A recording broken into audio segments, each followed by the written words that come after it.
April 13th, 1945, 11:20 at night. The outskirts of Zwolle, Netherlands. A one-eyed Canadian soldier named Léo Major crouched in the darkness at the edge of the city. His partner, Willie Arsenault, knelt beside him. Both men were breathing hard. Their breath made little clouds in the cold night air. Major reached up and pulled down his black eye patch. He adjusted it over his left eye, the one that didn't work anymore. A German grenade had taken that eye almost a year ago on D-Day. The doctors had wanted to send him home. Major had refused.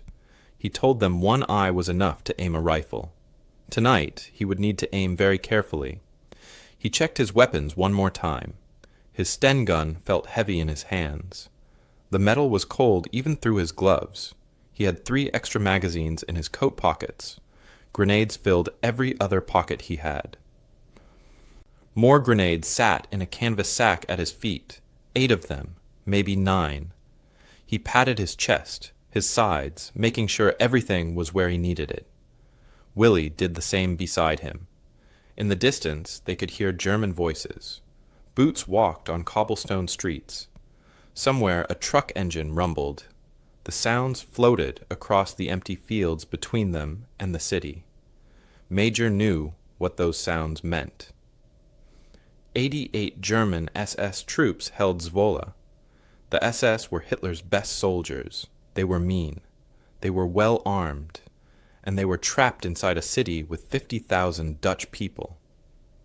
This is the story of how one Canadian soldier, fighting with only one eye, liberated an entire city by himself. It's the story of how he saved 50,000 people from bombs and fire by making the Germans think a whole army was coming for them. It wasn't the first time Léo Major had done something impossible.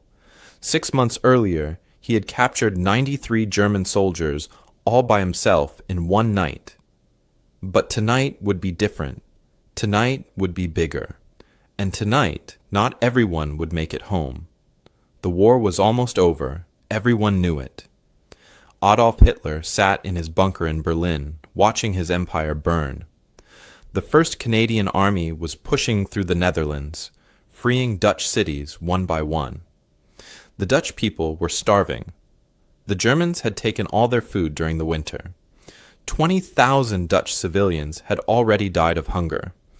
Every day the Canadians moved faster, trying to save more lives. Zwolle was next.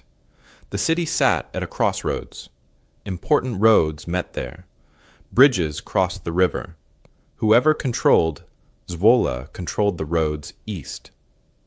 The Canadian commanders wanted it. They wanted it badly. They wanted it fast. But there was a problem. The Germans were dug in. They had machine guns. They had fortified buildings. They had set up headquarters in the city center. The Gestapo, Hitler's secret police, had taken over the main government building.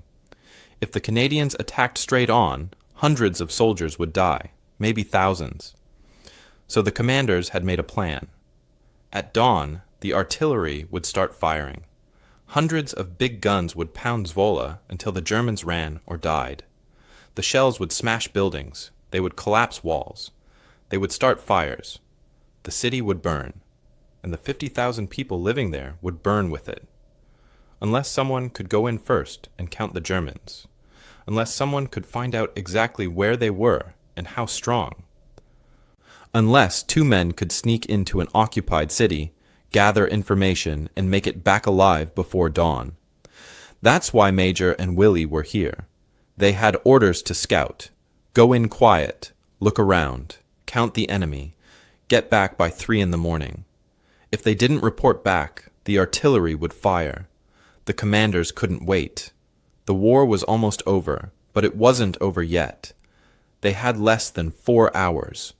4 hours to cross into enemy territory, move through streets full of German patrols, spy on SS positions, and get back.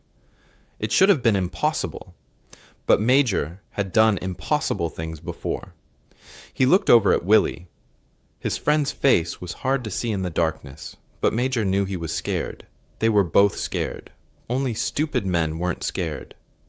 but Willie had volunteered anyway. When Major asked for someone to come with him, Willie had raised his hand first.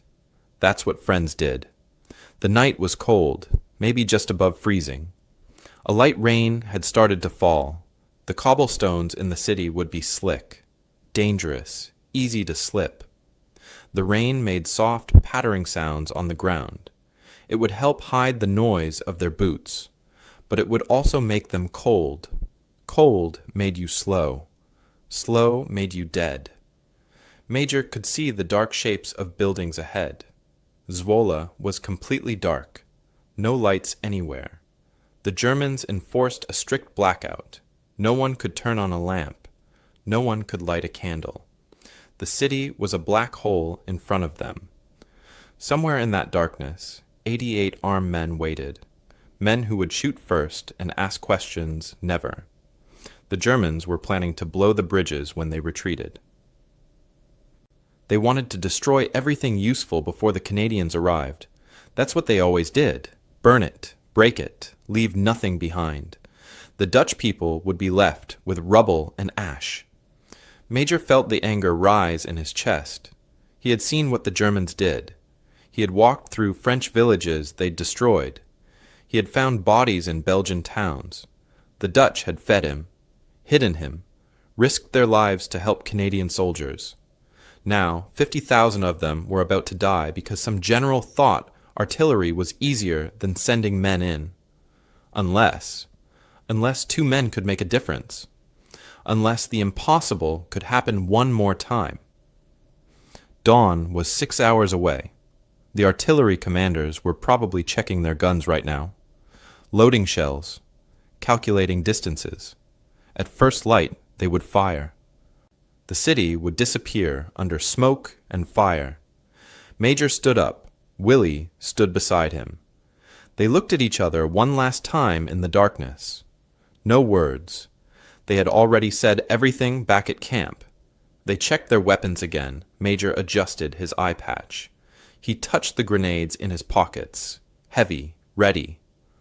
How could 2 men, or even 1, possibly convince a German garrison to abandon an entire city? Léo Major was born in 1921 in New Bedford, Massachusetts. His parents were French Canadians who had crossed the border looking for work. When Léo was young, the Great Depression hit. Factories closed. Jobs disappeared. His family packed everything they owned and moved back to Montreal. Léo grew up poor. He grew up tough. He grew up speaking French at home and learning English in the streets. In 1940, when Léo was 19 years old, he walked into a Canadian Army recruiting office. War had started in Europe. Hitler was taking over country after country. England was fighting alone. Canada needed soldiers. The recruiter looked at the skinny French-Canadian kid and signed him up. They sent him to a unit called Le Régiment de la Chaudière. It was a French-Canadian regiment. Everyone spoke French. Everyone was from Quebec. They became his brothers. The other soldiers started calling him names. Not mean names. Soldier names. They called him the one-man army because he liked to go off on missions alone. They called him the madman of the Chaudière because he did things that seemed crazy but somehow always worked. Major liked the names. He earned them, but he wasn't always a one-eyed soldier. That came later. That came on the worst day of the war. June 6th, 1944. D-Day. The beaches of Normandy, France. Major hit the beach with his regiment in the second wave. Bullets flew everywhere. Shells exploded in the sand. The noise was so loud you couldn't think. Men fell left and right. Major kept moving forward. That's what you did. You moved forward, or you died where you stood. During the fighting, a German soldier threw a phosphorus grenade. Phosphorus burns white hot. It sticks to skin and keeps burning. The grenade exploded right in front of Major's face. The burning chemicals hit him.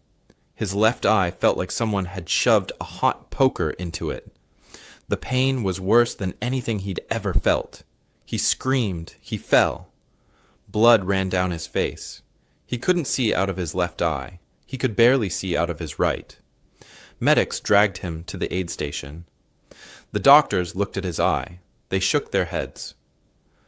The eye was gone, cooked, destroyed. Burns covered half his face. They told him he was going home. They told him the war was over for him. They said he'd get medals for his service. He could go back to Canada with honor. Major refused. He told the doctors he had one eye left. One eye was enough to aim a rifle. One eye was enough to kill Germans. He wasn't going home, the doctors argued. Major didn't care. He walked out of the aid station and went back to his unit. They gave him a black eye patch. He put it on and kept fighting. The commanders wanted to give him medals for D-Day. Major refused those too. He said the general who would pin them on was incompetent. He said that generals' bad orders had cost too many Canadian lives. Major wouldn't accept medals from a man he didn't respect. The officers were shocked. Soldiers didn't talk like that. But Major didn't care about rules when the rules were stupid. So he kept fighting, one eye, one rifle, through France, through Belgium, into the Netherlands. And he did something in October 1944 that made everyone realize this one-eyed soldier was special. It was the Battle of the Scheldt Estuary. The Canadians were trying to open up a waterway so supply ships could reach the armies. Major's unit was pinned down by German fire. They needed to know where all the German positions were. Major volunteered to go look. At night, alone, behind enemy lines. He snuck past the German guards. He found their command post. Instead of just looking, he grabbed a German officer, put a gun to his head, made him wake up another officer, then another. One by one, Major collected German officers in the darkness. He tied their hands. He made them wake up their men. Then he marched the whole group back to Canadian lines at gunpoint. 93 German soldiers, one Canadian with one eye and one gun. The officers couldn't believe it. 93 prisoners. Not a shot fired. Major just shrugged. He said it was easy if you knew how scared people were in the dark. That's when his reputation really started. That's when commanders started asking for him when they needed something impossible done. That's when the one-man army stopped being just a nickname.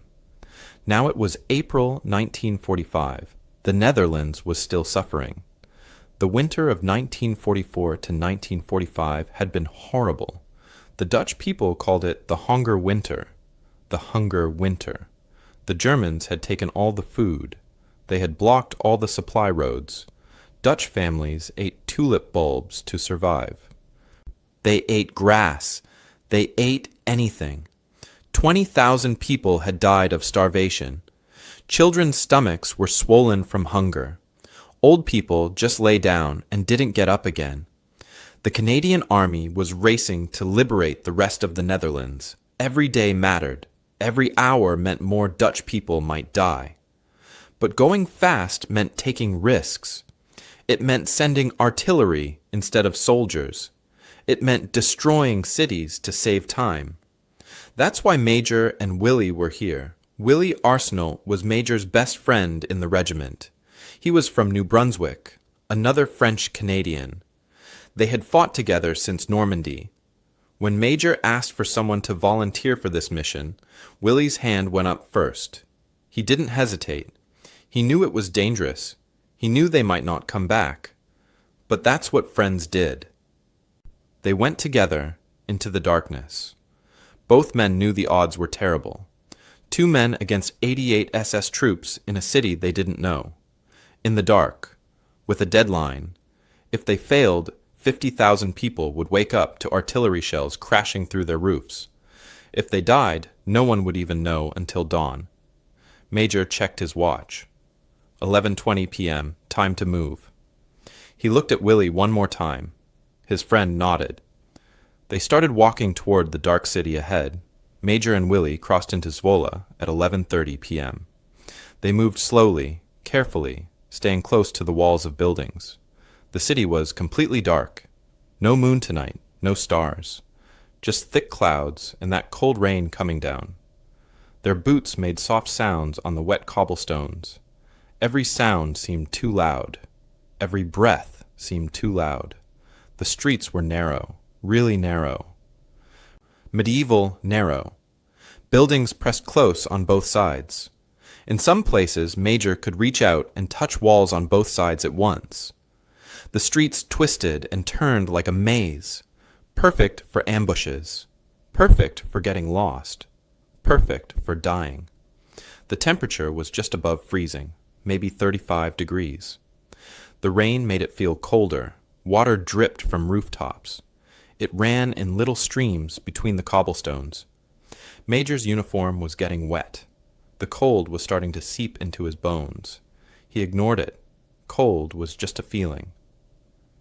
Feelings didn't matter when Germans might be around any corner. They had their orders. Scout the German positions. Count how many soldiers. Find out where they were strongest. Report back by 3 in the morning. Simple orders. Almost impossible to follow. Major led the way. His one good eye strained to see in the darkness. Willie followed close behind. They communicated with hand signals. No talking. Sound carried in empty streets. One voice could mean death. They heard German voices before they saw anything. Somewhere ahead, men were talking, speaking German, laughing about something. The sound echoed off the stone walls. Major held up his fist. Willie stopped. They pressed against a wall and waited, listened. 4 voices, maybe 5. Coming from around the next corner. The smell of cigarette smoke drifted through the rain. German soldiers on patrol taking a break. Not expecting trouble, not worried. Why would they be? This was their city. They had held it for months. No Canadians had gotten close yet. Major looked at Willie. He pointed to himself, then to the left. He pointed at Willie, then to the right. They would circle around, attack from 2 sides at once. Willie nodded. He understood. They had done this before.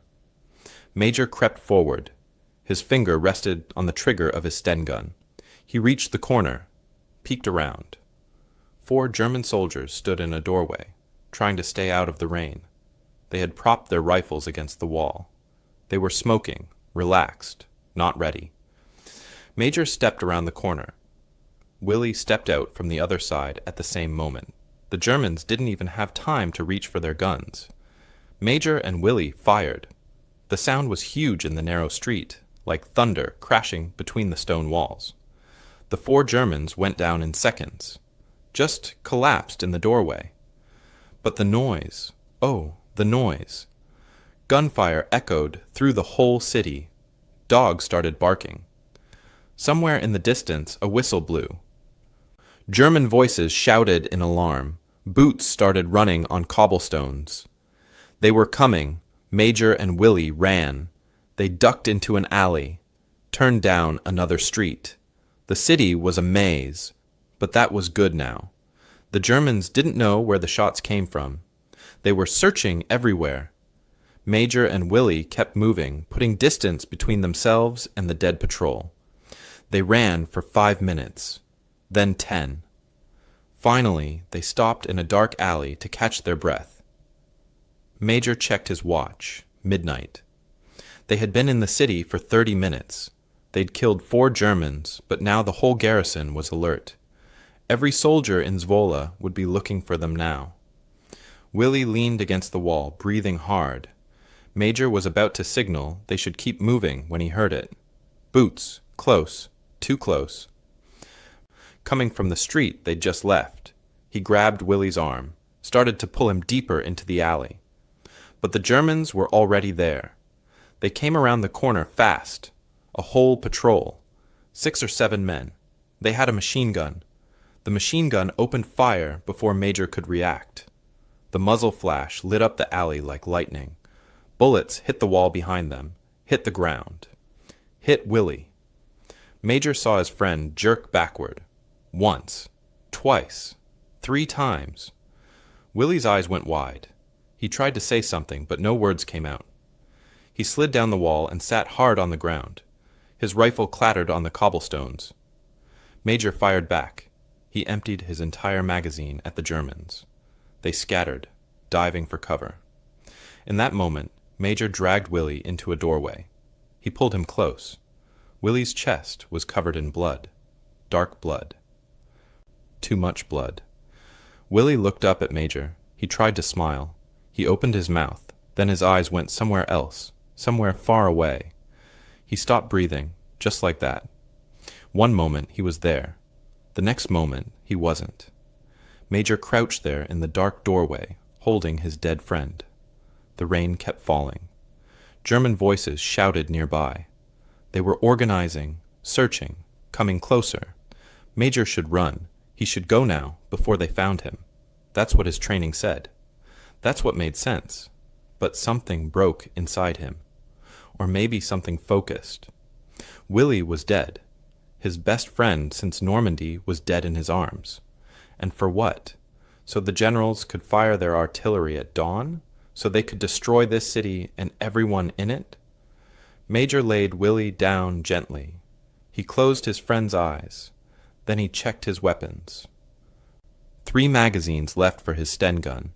He grabbed the German MP40 from the patrol they'd killed earlier. That gave him more ammunition.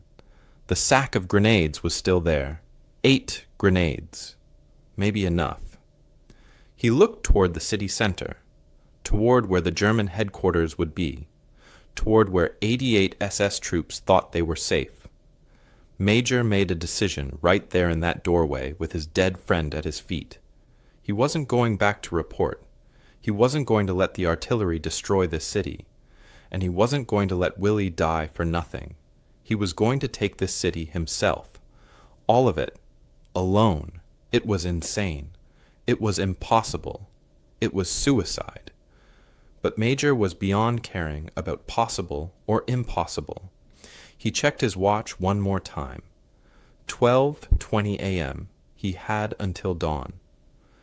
That gave him maybe 5 hours to do something no one had ever done before. He started running toward the center of the city, toward the German positions, toward the impossible. Major reached the first big German position at 12:45 in the morning. The city hall, it was a large stone building in the center of town. 3 stories tall with big windows. Light showed through cracks in the blackout curtains. Germans were inside, maybe 20 of them, SS troops, the best Hitler had. Major circled around the building, staying in the shadows. His boots were quiet on the wet stones. He could hear voices inside, German voices talking, laughing. They felt safe. They thought no Canadians could reach them here. They were wrong. He pulled the first grenade from his sack, pulled the pin. The pin made a small clink sound. Major counted to 2, then threw it through a ground floor window. The glass shattered. Someone inside yelled. Then the grenade exploded. The blast was huge. It shook the walls. Screams came from inside. Men shouting in German. Panic. Major didn't stop. He ran to the opposite side of the building. He had maybe 10 seconds before they figured out where the grenade came from. He raised his Sten gun and fired a full magazine into the second-floor windows. The gun made its chattering sound. Brass shell casings bounced on the cobblestones. More glass breaking, more shouting inside. He pulled another grenade, threw it through a different window, ran to another side of the building. This time he used the German MP40 he'd taken from the patrol. Different sound, different gun. The Germans inside would hear different weapons from different directions. They would think multiple soldiers were attacking, multiple positions, an ambush. Inside the city hall, the SS troops were scrambling. Major could hear them yelling. Someone was screaming orders, boots running on wooden floors.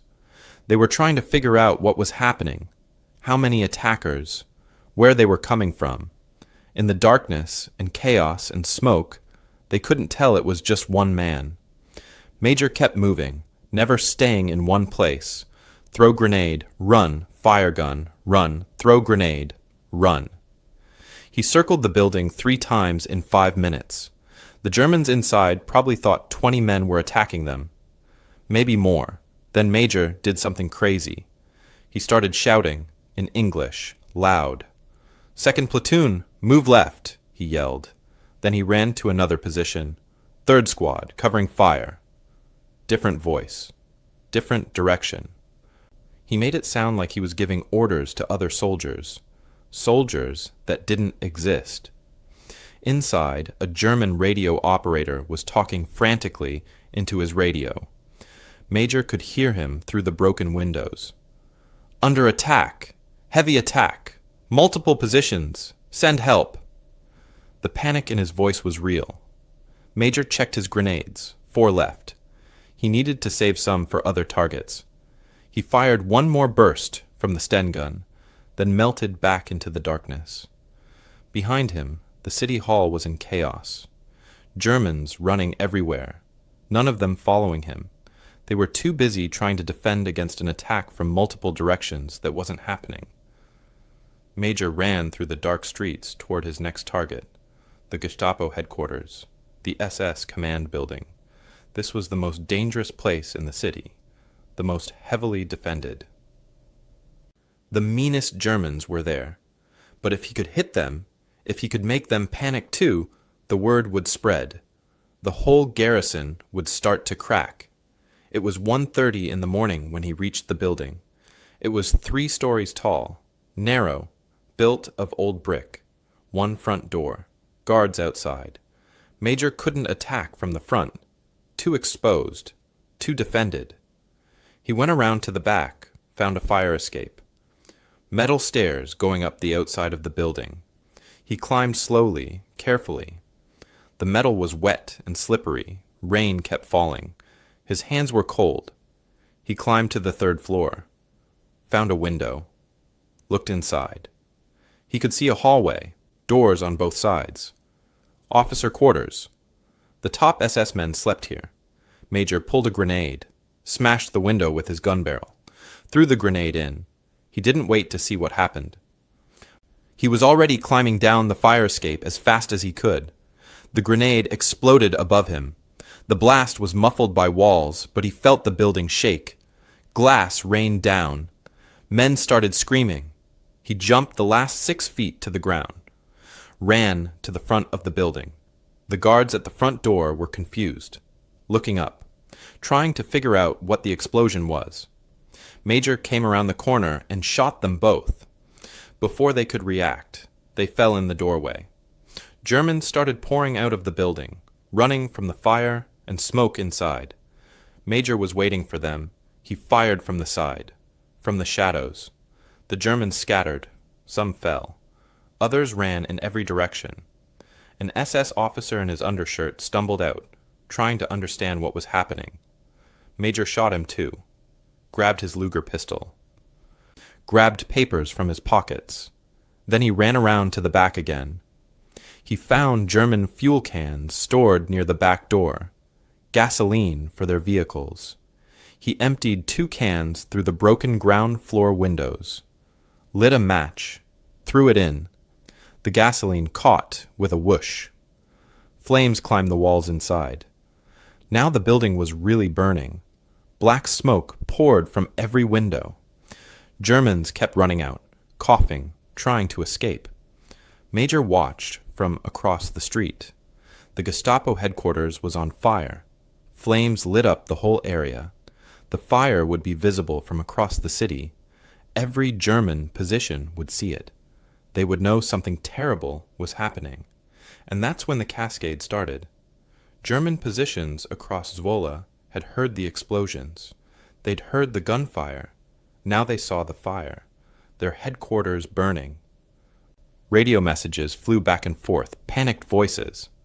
"We're under attack! Canadians everywhere! We're surrounded!" None of it was true. It was one man. But they didn't know that. In the darkness and chaos, it seemed real. Major heard trucks starting. Germans were loading up, getting ready to run. He smiled. It was working. His impossible plan was actually working. At 2:15, a man appeared from a doorway. Not a German, a Dutch man. He wore regular clothes, but he had a rifle. Dutch resistance. He'd been fighting the Germans in secret for years. He looked at Major, looked at the burning building, looked at the one-eyed Canadian soldier standing there alone. "Are you alone?" he asked in French. Most educated Dutch people spoke French. "For now," Major said, "but they don't know that." The resistance fighter smiled, a big smile. "The Germans are fleeing, all over the city. You're doing it, one man." "Then help me make more noise," Major said. "Ring the church bells, all of them. Make them think the whole Canadian army is here." The Dutchman nodded and ran off. 5 minutes later, church bells started ringing all across Zwolle. Loud, urgent, the sound of liberation, or the sound of attack, depending on who was listening. For the Germans, it was the sound of defeat. At 3 in the morning, the German garrison commander made his decision. He ordered a full evacuation. All troops withdraw to the east. Across the bridges, leave the city. The Canadians had infiltrated with at least a battalion, maybe more. Staying meant being surrounded and destroyed. Better to retreat and fight another day. That's what he told himself. German soldiers abandoned their positions. They left weapons, left equipment, left food. They just ran. Trucks rolled toward the eastern bridges loaded with SS troops who looked over their shoulders, expecting Canadian soldiers to appear any second. Major followed them. He reached the last checkpoint at 4 a.m. The German commander was there, supervising the final withdrawal. About 30 soldiers were left. They were the rear guard, the last ones out. Major stepped out of the shadows, raised his Sten gun.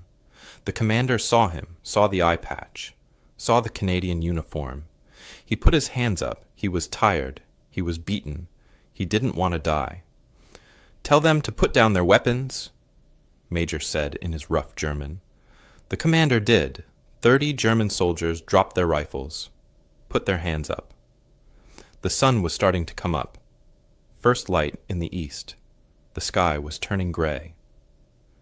Major marched the German commander and his men back toward Canadian lines. One man, one eye, one impossible victory. Major walked back into the Canadian lines at 5:30 in the morning. The sun was just starting to come up. The sky was pink and orange in the east. He was exhausted. His uniform was torn and covered in black gunpowder stains. His eye patch hung crooked on his face. Rain and sweat had washed streaks through the dirt on his cheeks. Blood was on his hands, but it wasn't his blood. It was Willie's blood from when he'd held his friend in that doorway hours ago. Behind Major walked the German commander. Then 30 German soldiers with their hands on their heads. Prisoners. They looked tired too, beaten, scared. They kept glancing back over their shoulders like they expected more Canadian soldiers to appear. They never would have believed the truth. That one man had done this to them. The first Canadian soldier to see Major was the regiment chaplain, Father Drouin. He was making his rounds, bringing coffee to the sentries. He stopped dead when he saw the line of German prisoners. Then he saw a major leading them. The chaplain's mouth fell open. "Leo?" he said. His voice was quiet, shocked. "Where's Willie?" Major stopped walking. He looked at the chaplain. His one good eye was red, maybe from smoke, maybe from crying, maybe from both. He didn't say anything for a long moment, just stood there in the growing dawn light. "Willie's dead," Major finally said. His voice was flat, empty. "The city's empty. Cancel the artillery." Then he kept walking, leading his prisoners toward the command post. The chaplain stood there watching him go. He made the sign of the cross, started praying quietly for Willie Arsenault's soul. Major's company commander, Captain Smith, was drinking coffee when Major walked up with the German prisoners. Smith's cup stopped halfway to his mouth. He stared. Then he started shouting orders. Get these prisoners secured. Get someone to debrief them. Get Major some water, some food, a medic. Major gave a simple report. 2 men entered Zwolle at 11:30 p.m. Contact with German patrol at midnight. Willie killed at 12:20 a.m. Continued mission alone. Assaulted German positions across city. 88 SS troops evacuated by 3:00 a.m. City empty. Captured commander and rear guard at 4:00 a.m. Mission complete. Captain Smith just stared at him. You're telling me you cleared an entire city by yourself? Yes, sir. That's impossible. But I did it. So cancel the artillery. There's no one to shoot at. Smith didn't believe it. How could he? But he sent scouts forward at 6:00 a.m. to verify. Major sat on an ammunition crate and waited. Someone brought him coffee. He didn't drink it, just held the warm cup in his cold hands. The scouts came back 30 minutes later. Their report was simple. Zwolle was empty. Not a single German soldier anywhere. Positions abandoned. Weapons left behind. Equipment scattered in the streets. The city was liberated, all of it. And yes, it looked like one man could have done it. The destruction pattern, the abandoned positions, everything pointed to a small force. Maybe just 1 or 2 attackers. The officers gathered around Major. They had questions. So many questions. How did you do it? Where did you attack? How many Germans did you kill? Major answered in short sentences. He was too tired for long explanations. His answers didn't make sense to them. One man doesn't liberate a city. One man doesn't defeat 88 SS troops. It was impossible. But Major had done impossible things before. At 7:00 a.m., a patrol went to recover Willie's body. They found him in the doorway where Major had left him. Still sitting against the wall, eyes closed. The rain had washed some of the blood away, but not all of it.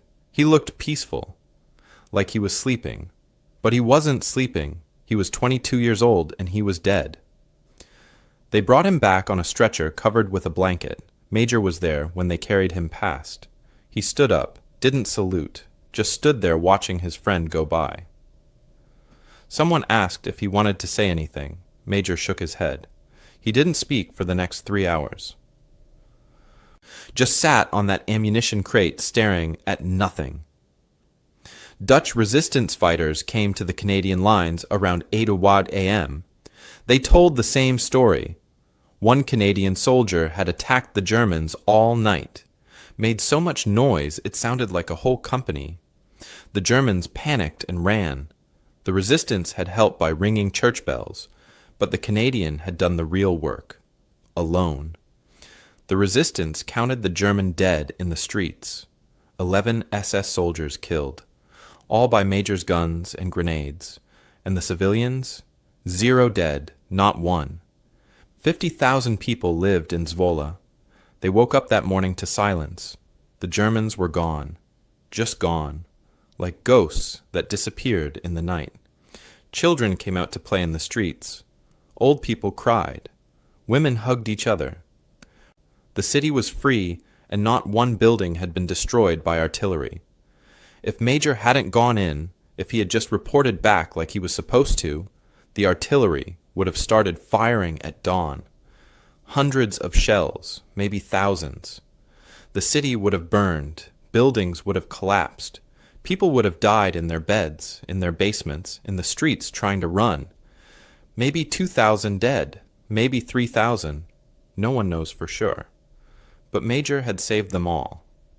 By mid-morning, Dutch civilians started walking to the Canadian lines. They brought flowers. They brought what little food they had. They wanted to thank the soldiers who freed them. They wanted to meet the men who saved their city. The Canadians told them it was one man, one soldier with one eye. The Dutch people didn't believe it at first. One man? Impossible. But the Canadians swore it was true. An elderly Dutch woman asked to meet him.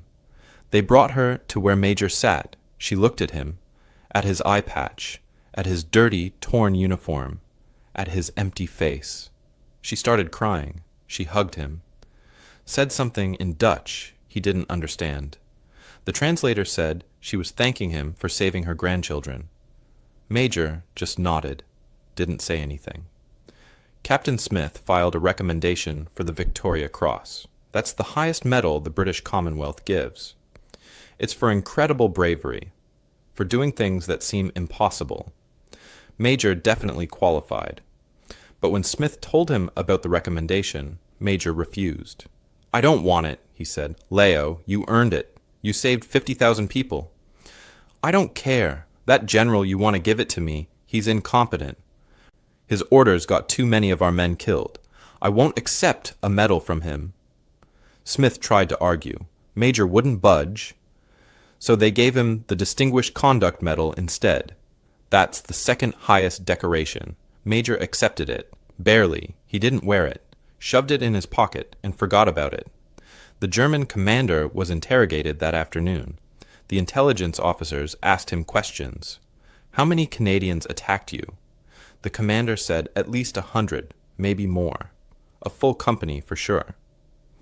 When they told him it was one man, he went pale. He refused to believe it. "Impossible," he kept saying. "Absolutely impossible." We heard explosions from 6 different positions, different weapons, different voices. The interrogator explained Major's tactics. The commander looked sick, defeated by one man. His shame was complete. Other German prisoners said the same thing. They heard a major attack, battalion strength at least. When the truth came out, they just stared. Some got angry, some just looked at the floor. One SS officer said, "If he'd had 10 men, we'd all be dead." As the sun climbed higher, Major finally spoke again. He asked about Willie's family. Did someone write to them? Did they know?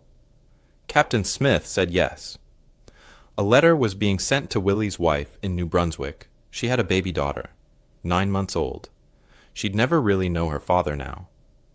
Major put his head in his hands. This was the cost. This was always the cost. Victory wasn't free. Freedom wasn't free. Zwolle was liberated. 50,000 people were safe. But Willie Arsenault was dead, and no medal could fix that. The liberation of Zwolle changed things, not just for that one city. For the whole rest of the war in the Netherlands, for how armies thought about fighting, for what soldiers believed was possible. The most important thing was immediate. Zwolle was captured intact, not destroyed. The bridges across the river still stood. The roads were clear. Buildings were whole. When the 1st Canadian Army rolled into the city later that day, they didn't have to rebuild anything. They didn't have to clear rubble. They didn't have to repair bridges. They just kept driving east, chasing the retreating Germans, moving fast. Military historians later figured out that taking Zwolle intact saved 3 to 4 days. Maybe more. 3 days doesn't sound like much. But in war, 3 days means everything. It means more cities liberated, more people saved, more supplies getting through. The Canadian advance sped up because Major had saved those bridges and roads. But the bigger impact was psychological. What Major did spread through both armies like wildfire. Canadian soldiers heard the story within hours. One man, one eye, one city. They couldn't believe it. Then they could. Because it was Léo Major. Of course he did it. The madman of the Chaudière strikes again. It made them braver, made them believe they could do impossible things too. If one man could take a city, what could a whole platoon do? What could a company do? The German army heard a different version of the story. To them, it was a ghost story, a horror story. They started calling Major the One-Eyed Canadian Ghost. Word spread through German units across the Netherlands. One Canadian soldier had infiltrated Zwolle. Made it sound like a battalion was attacking. Drove out 88 SS troops without firing a shot. Well, not without firing shots, but you understand. The Germans couldn't figure out how he did it. That made it worse. If they couldn't understand it, they couldn't defend against it. How do you fight ghosts? German units started surrendering faster after Zwolle. When Canadian forces approached the next Dutch city, some German commanders just left, pulled out before the attack even started. Why wait? If the Canadians could infiltrate like that, if one man could do so much damage, what was the point of defending? Better to retreat, better to survive. The war was almost over anyway.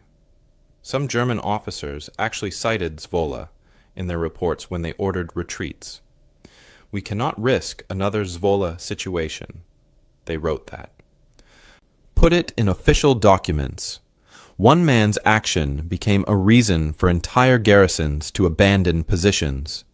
That had never happened before in military history. One soldier's exploit becoming strategic policy. The Canadian command noticed. They started training other soldiers in majors' tactics. Two-man reconnaissance teams. Deep infiltration. Psychological warfare. Make noise. Make the enemy think you're bigger than you are. Use darkness and chaos. Strike fast, move fast, never stop moving. Major became the model. Soldiers studied what he did, how he moved, how he thought. They even gave it a name. The Léo Major Principle. It meant that sometimes psychological warfare was more effective than firepower. Sometimes scaring the enemy was better than killing them. Sometimes audacity beats strength. It sounds obvious now. But in 1945, it was revolutionary. Armies fought with tanks and artillery and thousands of men. Major fought with grenades and lies and one eye, and he won. The liberation of the Netherlands sped up after Zwolle. The Canadian forces liberated city after city with minimal destruction. They didn't have to bombard everyone. The Germans were already running, already broken. Zwolle had shown them what would happen if they stayed, so they didn't stay. They retreated, and Dutch cities remained standing. Military historians later calculated the impact. 50,000 people in Zwolle saved from bombardment. But Major's action saved more than just Zwolle. Other cities would have been bombed too. Other cities would have been destroyed. By showing there was another way, by proving infiltration could work, Major saved thousands more lives across the Netherlands. Some historians say 100,000 people. Some say more. The exact number doesn't matter. It was a lot, a whole lot, and the food, that mattered too. The Dutch were starving. 20,000 had already died during the hunger winter. Every day mattered. Every hour mattered. The faster the Canadians liberated cities, the faster food aid could get through. Major's action sped up the liberation by days, maybe a week. How many people didn't starve because food arrived a week earlier? Hundreds? Thousands? No one knows, but they lived. That's what matters.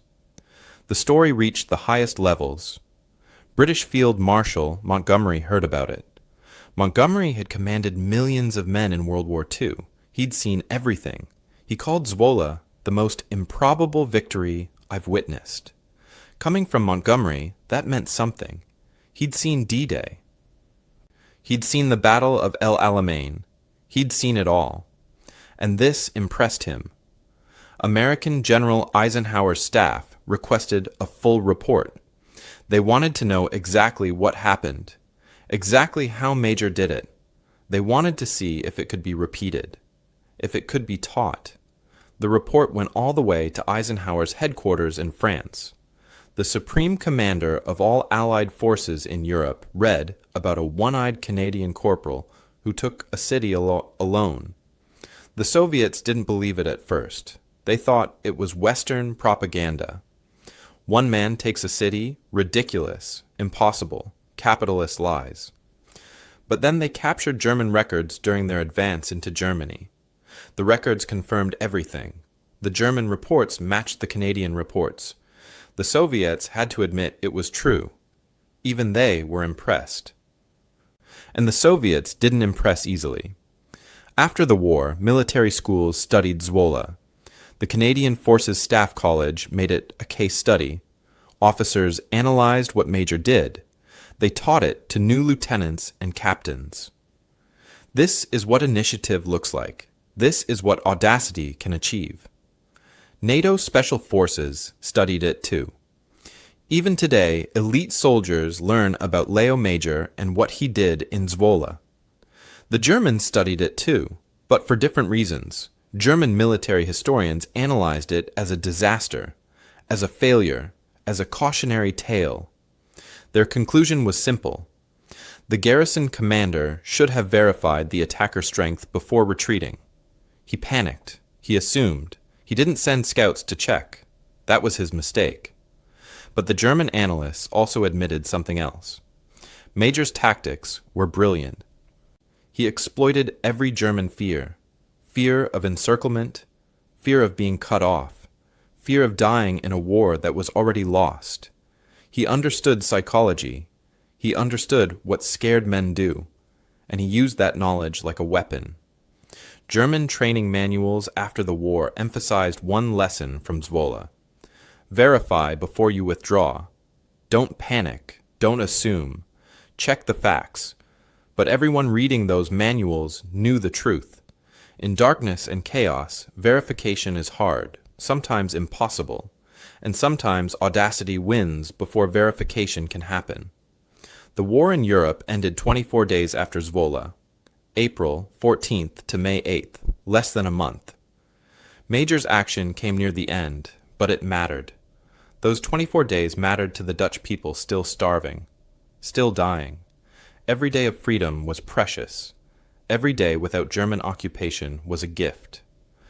Major gave them that gift. The war ended for Léo Major 3 weeks after Zwolle. Germany surrendered on May 8, 1945. Major was there when the German forces in the Netherlands officially gave up. He watched them lay down their weapons, watched them march into prisoner camps. He didn't feel happy. He didn't feel victorious. He just felt tired. Willie was still dead. All the Germans surrendering couldn't change that. Major went home to Canada in September 1945. He was 24 years old. He'd been fighting for 5 years. He'd lost an eye. He'd seen friends die. He'd killed men. He'd done impossible things. Now he had to figure out how to live a normal life. That was harder than fighting. He tried different jobs, worked as a pipe fitter, did construction, worked in factories. Nothing felt right. He couldn't settle down, couldn't sleep well. Every night he dreamed about Willie falling in that alley, about the burning buildings in Zwolle, about all the things he'd seen and done. Today we call it PTSD, post-traumatic stress disorder. Back then they just called it shell shock or didn't call it anything at all. You were just supposed to deal with it. Be a man, move on. Major started drinking. Too much. Way too much. He got married. The marriage failed. He got married again. That failed too. He was angry all the time, couldn't hold down jobs, couldn't hold his family together. The war was over, but it wasn't over for him. It lived in his head, in his dreams, in every loud noise that made him jump. Then, in 1950, another war started. Korea, communist North Korea invaded South Korea. The United Nations sent troops to help. Canada sent soldiers. Major was 29 years old. He re-enlisted. Joined the Royal 22e Regiment, another French-Canadian unit. People asked him why he'd go back to war. He said he didn't know how to do anything else. Fighting was what he was good at. In November 1951, Major's company defended a hill in Korea. They called it Hill 355. Some called it Little Gibraltar because it was so hard to capture. The Chinese army attacked with thousands of soldiers. Major's company had 18 men, just 18. The Chinese kept coming in waves. Major grabbed every weapon he could find, rifles, machine guns, grenades. He fired until the barrels glowed red hot. The Chinese kept coming. Major kept fighting, for hours. When morning came, the hill was still in Canadian hands. Dead Chinese soldiers covered the slopes. Estimates said Major had killed 40 or more by himself. Maybe more. No one counted exactly. They wanted to evacuate him. He was wounded, exhausted. He refused, said he'd leave when everyone else left. They gave him another Distinguished Conduct Medal, his second one. He became the only Canadian soldier to ever receive the medal twice, and in 2 different wars, Korea and World War II. No one else ever did that. Major came home from Korea in 1953. He was 32 years old now. Something had changed. Maybe Korea had been enough. Maybe he'd gotten the war out of his system. Maybe he was just too tired to fight anymore. He remarried. This time it worked. He settled in Montreal, had children, lived quietly. He worked regular jobs and tried not to think about the war too much. For decades, Major barely talked about what he'd done. His kids grew up not knowing their father was a war hero. He didn't tell them, didn't want to talk about it. When people asked about his eye patch, he just said it was a war injury and changed the subject. The medals stayed in a drawer somewhere. He never wore them, but the Dutch people didn't forget. In the 1970s, the Dutch government tracked Major down. They wanted to honor him, wanted him to come to Zwolle for liberation ceremonies. At first, Major said no, but they kept asking. Finally, in the 1980s, he went. He was an old man now, gray hair, still wearing that eye patch. He walked through Zwolle and people recognized him. They came up to him in the streets. Old people who remembered that night in 1945. They hugged him, thanked him, cried. Their children and grandchildren were alive because of him. Major visited Zwolle multiple times over the years. Every time, the Dutch people treated him like royalty, like a hero. He was uncomfortable with it. He kept saying Willie was the real hero. Willie was the brave one who volunteered knowing they'd probably die. Major said he just got lucky, just survived. That's all. But the Dutch people knew better. They knew what he'd done. 50,000 people lived in Zwolle in 1945. By the 2000s, their children and grandchildren numbered in the hundreds of thousands. All of them owed their existence in part to one Canadian soldier who refused to let their city be destroyed. Willie Arsenault's story had a different ending. His body went home to New Brunswick. They buried him with full military honors.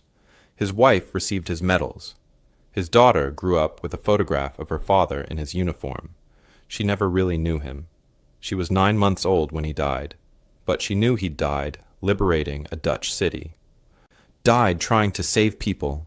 That meant something. In Zwolle, they remembered both men. Every commemoration mentioned Major and Arsenault together. The Dutch people understood. 2 men went in. Only one came back. Both were heroes. Both mattered. Jan de Vries was 12 years old in April 1945. He lived in Zwolle with his family. He remembered waking up to explosions in the night. His parents had rushed him and his siblings to the basement. They huddled there in the dark, terrified. Then silence. Morning came. The Germans were gone. Years later, John said, "We thought a whole Canadian army had come. When we learned it was one man, we couldn't believe it. One man saved our whole city, saved us." Maria van der Berg was 8 years old that night. She remembered her mother crying when she learned one soldier had saved them. "My mother said angels existed. I think she was right." Peter Kuiper was in the Dutch resistance. He was the one who helped Major by ringing the church bells. He said, "I helped make noise." But Leo did the impossible part. He was the bravest man I ever met. The German commander who surrendered lived until the 1970s. Reporters found him and asked about Zwolle. He said, "It was my greatest shame. I retreated from one man." But in that moment, with the explosions and the fire and the confusion, It seemed impossible he was alone. Maybe I should have checked. Maybe I should have stayed. But I wanted to live. The war was ending, and that Canadian made us believe we were surrounded. Major's fellow soldiers remembered him differently. One said, Leo was crazy, but smart crazy. He understood fear. He knew how to use it. Another said, best soldier I ever served with. Also the most stubborn. Major's daughter said years later, Father never talked about the war. It made him too sad. He'd just say Willie should be the hero. Willie died. Father just survived. Léo Major died in 2008. He was 87 years old. They gave him a full military funeral in Montreal. The Dutch ambassador came and spoke. He said Major was a hero to the Dutch people, that they would never forget him, never forget what he did. In 2005, the city of Zwolle did something special. They renamed one of their main streets. It became Léo Major Major Street, a whole street named after the one-eyed Canadian soldier who saved their city 60 years earlier. The street sign went up on a sunny spring day. Dutch officials stood there with Canadian diplomats. Old people who remembered 1945 came to watch. Some of them cried. 3 years later, in 2008, Zwolle unveiled a bronze statue. It stands in a small park near the city center. The statue shows a soldier in Canadian uniform holding a Sten gun. He wears an eye patch over his left eye. The statue faces east, the direction the Germans fled. At the base, an inscription reads in both Dutch and English, one soldier, one night, one city saved, Léo Major and Willie Arsno, April 14th, 1945. Every year on April 14th, Zwolle holds a ceremony at that statue. Dutch families come. They lay flowers at the base. The Canadian ambassador always attends. Sometimes Canadian soldiers come, wearing their dress uniforms. They stand at attention while someone reads the story of what happened that night. Children from local schools come to listen. They learn about the one-eyed soldier who saved their city. They learn that one person can make a difference. That courage isn't about being fearless. It's about being scared and doing the right thing anyway. The Dutch and Canadian flags fly together in Zwolle on Liberation Day. Orange, white, and blue next to the red maple leaf. The flags remind everyone of the bond between the two countries, a bond written in blood and sacrifice. Canadian soldiers died liberating the Netherlands. The Dutch people never forgot. Every year, the Netherlands sends 20,000 tulip bulbs to Canada. A gift, a thank you. Those tulips bloom in Ottawa every spring, red and yellow and pink flowers that remember what Canadians did in 1945. Zwolle became a sister city to several Canadian cities. Students from Zwolle and Canada exchange letters, visit each other, learn each other's languages. Dutch children visit Canada and see where Major grew up. Canadian children visit Zwolle and see the statue, the street, the city one man saved. These connections keep the story alive, keep the friendship strong. In 2008, after Major died, the Netherlands did something else. They gave him their highest honor, the Knight of the Order of Orange Nassau. It's given to people who did extraordinary things for the Dutch people. Major received it posthumously after his death. His family accepted it at the funeral. The Dutch ambassador said Major was a hero to the Dutch nation, that generations of Dutch families existed because of him. Canada honored Major too. The Canadian War Museum in Ottawa features his story, a whole display about the liberation of Zwolle. Visitors can see his uniform, his weapons, his medals. They can read about what he did. School groups visit and learn about Canadian military history, about ordinary people doing extraordinary things. Major's story is now part of Canada's national identity, part of what it means to be Canadian. Courage, sacrifice, and doing what's right even when it seems impossible. The Quebec government created an award in Major's name, the Léo Major Award for Military Valor. They give it to Quebec soldiers who show exceptional courage. Every recipient learns Major's story. They learn about the standard they're being measured against. One man, one city, one impossible night. Major's story spread beyond museums and memorials. Filmmakers made documentaries about him. Books were written. Television shows featured his exploits. Even video games referenced him. A whole new generation learned about the one-eyed Canadian who liberated Zwolle. Young people who weren't born until decades after the war. They played games and watched videos and said, "That really happened? One guy did that?" Yes, one guy really did that.